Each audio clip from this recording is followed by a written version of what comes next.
W.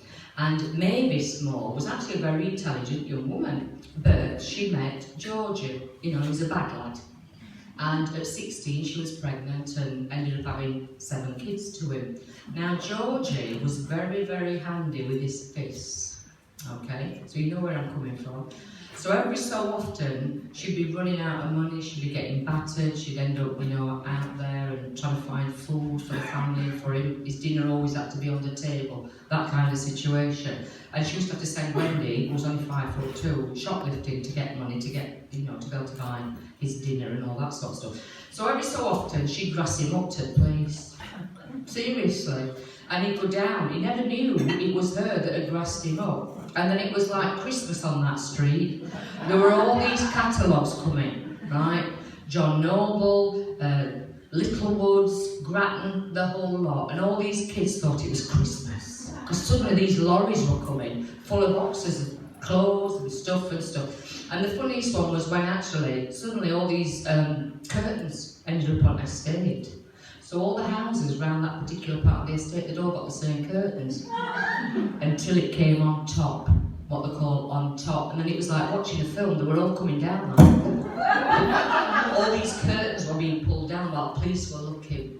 And Mavis had got, as I say, she got, believe it or not, she got 3 lads on heroin. And another one that was paranoid schizophrenic. Anyway, the youngest, one of the youngest ones was called Mad Gary. And he was always in and out of prison. He was mad on gold. He always thought gold was his answer, you know, get gold and I'll sell it and all that sort of stuff. But what he used to do is at night time, the others would have pop and crisps, yeah? And they were that hungry, they'd eat the pop and crisps. Not Gary. He actually had a safe delivered to the house. And I mean a proper safe, not these little things, it was a proper this size safe. Because sometimes you go to their house, it was one of those houses where it was open house. If you went, you had to bring potatoes. You know, you were welcome. But the other thing was, you go one day, it was full of fruit machines. Yeah, you go another, and it'd be full of like, you know, posh tyres and car wheels, and you never knew what you were going to walk into. But Gary being Gary was very sus, because the next morning, the other kids would be coming downstairs, wanting pot and crisps, they'd already eaten theirs. There was Gary, sat at the side of his safe, right, in his grey, white, mucky underwear, with his balls hanging out at the side, right, coal fire, with his Mars bar and his crisps, licking up Mars bar, looking at a liquid. Like that, used to wind them up, terrible. And Mavis, because she had to try and work out how to get money, particularly at Christmas time, it was a case of, you know, these loan sharks, yeah? So she'd get money from the loan sharks and all the rest of it, and then obviously they had to be paid back. But there was a new loan shark coming. Fortunately, she saw him walking down the path. Now she's canny.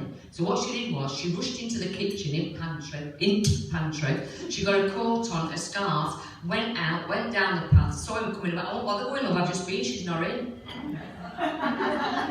And you remember when it was the old, the electric, that was like plastic fronted? Yeah, the clock went round. Well, she used to put a needle in and stop the clock. She was very clever. And they used to end up giving her money. Honestly, things like that. And she had a son called Tony. And Tony, because of the heroin, he lost his teeth here at the front. So he used to use a teat, yeah? Put sugar on, because he had a sugar cream. And it'd be in between his teeth. And you knew, everybody knew, all right, Tony, all right, Tony. Anyway, this particular day, his wife had got to go and take her mother to the hospital. So Tony had to go and get the kids from junior school, 2 of them, Anna and the other sister. And he thought, the busies are after me, right? The police are after him. The police were always after him. So what did he do? He thought, I know, I'll go dressed as a woman. So here you've got this big lad, swollen up, moon face, the whole business.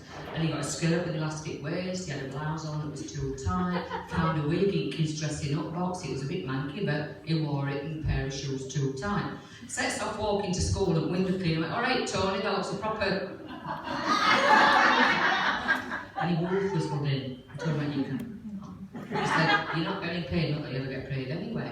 So off he goes, and he goes to the school, and all the teachers, you know, being nice, they stood outside, hello, yeah, da, da, da. All right, Tony, have you come to pick your honour up? Honestly, it was things like that that were just absolutely everyday stuff. And And I used to work with local schools as well, and I love that you can't do it now. Anybody teachers? Have got any teachers? Because what would happen is, this teacher, it was a big lad, right? And he used to wear those short sleeve shirts, but he always had his cigarettes in his pocket, here. Lads being lads, 15, 16, were a bit leery, you know. So I went, sir, one of them. He went, yes. He said, how come you're so fat? He says, because every time I shag your mother, she gives me a pie. John, you couldn't work at your school, could you?